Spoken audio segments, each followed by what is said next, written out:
Procesi i zgjedhjes së presidentit apo presidentes së re do të jetë jashtëzakonisht i komplikuar, sepse ka shumë copëza të mozaikut që do duhet që të përputhen, që të aranzhohen në mënyrë që të arrihet deri te një zgjidhje adekuate. Presidentja Osmani tashmë ka shpallur kandidaturën për një post edhe për një mandat të ri. Mirë po, ideja është se çdo gjë do të varet nga zoti Kurti. Pra, rezultati i 28 dhjetorit i jep atij mundësi, detyrë, obligim dhe pushtet që të jetë akteri kryesor në procesin e zgjedhjes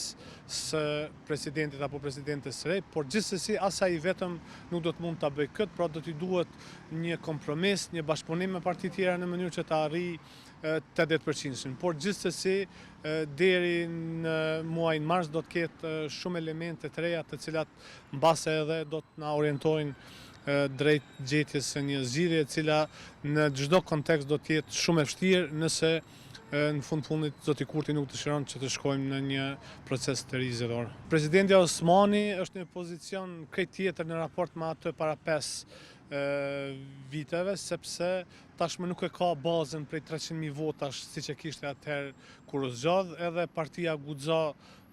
pothuajse nuk ekziston, pra është hyrë në lëvizjen vetëvendosje de facto, kështu që është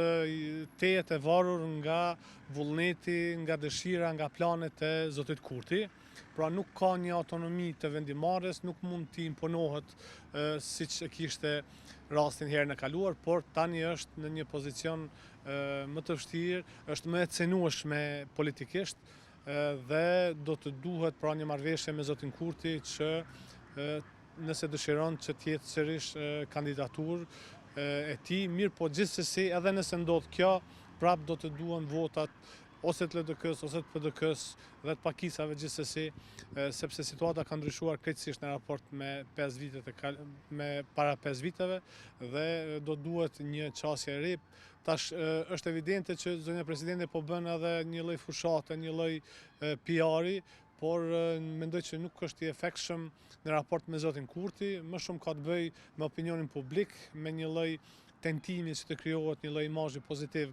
për këtë mandat të saj presidencial, por absolutisht zoti Kurti deri në momentin e fundit do të jetë ai që prej të cilit do të varet edhe a do të ketë një rikandidim të zonës Osmani apo jo. Partitë opozitare tashmë janë të tronditura politikisht nga rezultati i 28 dhjetorit dhe nuk e kanë as pak të lehtë që të rikuperohen me një afat kaq të shkurtër, por gjithsesi në asnjë skenar, në asnjë mënyrë nuk guxojnë që të jenë bashkëpunuese pa marrë diçka nga zoti Kurti. Pra nuk guxon që të ndodhë ajo që ka ndodhur herën e kaluar, që të sigurohen votat pas një kurrëzim politik, sepse u dëshmua qartë që kjo i shkon vetëm në favor të zotit Kurti dhe në dëm të partive opozitare, sepse presidentja Osmani vazhdimisht gjatë gjithë kohës ka qenë në frekuencat njëjta me kërkesat politike të zotit Kurti.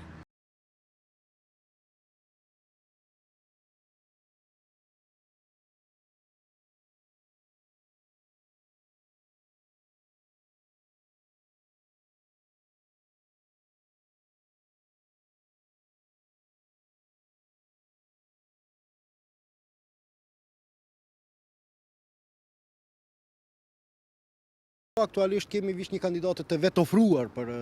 këtë pozicion, presidentin aktuale, me pretendimet e saj që vazhdimi i mandatit të dytë është edhe në interes të Kosovës dhe është disponim qytetar, do thotë disponim publik që ajo ta vazhdoj funksionin e presidentes edhe për një mandat 5 vjeçar. Aktualisht janë të paqarta qëndrimet e subjekteve politike, nga se partia fituese e zgjedhjeve, në këtë rast lëvizja vetëvendosje, lideri i saj Albin Kurti, nuk i ka lënë të hapura të dy opsionet. E para se do të diskutoj si me presidenten aktuale, duke mos qenë shumë i vendosur se ajo është kandidatja e këtij subjekti politik, dhe të njëjtën kohë po ashtu do të bisedoj edhe me subjektet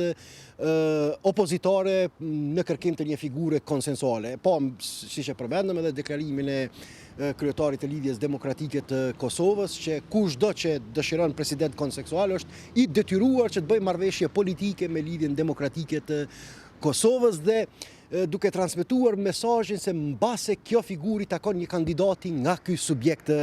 politik, pra thotë që LDK-ja duhet ta nominojë presidentin nëse dikush i dëshiron votat e kësaj partie për kryetar të ri të shtetit. Mbetet të shihet se si do të rrjedhin ngjarjet, mirë po sipas gjitha gjasave do thotë Albin Kurti kryeministri në detyrë Albin Kurti, fituesi i zgjedhjeve, është i interesuar që t'i shterë të paktën para opinionit çdo mundësi që e ka bërë të pamundurën për ta siguruar një lloj kompromisi politik me subjekte tjera parlamentare, dhe nëse edhe shkohet në zgjedhje të reja për shkak të pamundësisë së zgjedhjes së presidentit, ai ta ketë këtë kartë elektorale që përsëri ishte kokëforcia e subjekteve tjera parlamentare të cilat ndikuan që ne të futim në këtë cikël të ri të bllokadave dhe që detyrojnë vendin të shkojnë në zgjedhje të reja të jashtëzakonshme parlamentare. Pra zhvillimet politike do të jenë në atë drejtim që do të kemi një impenjim, një përpjekje të lëvizjes vetvendosje që shfaqet para opinionit publik që është i interesuar domosdoshmërisht të marrë në konsideratë edhe mendimet dhe qëndrimet e subjekteve opozitare, mirë po nëse këto të fundit të refuzojnë, ai që të shfaqet përsëri si një lloj viktime politike që po imponohen opsione të padëshiruara nga ana e tij për shkak se subjekte tjera parlamentare po refuzojnë kompromisin politik.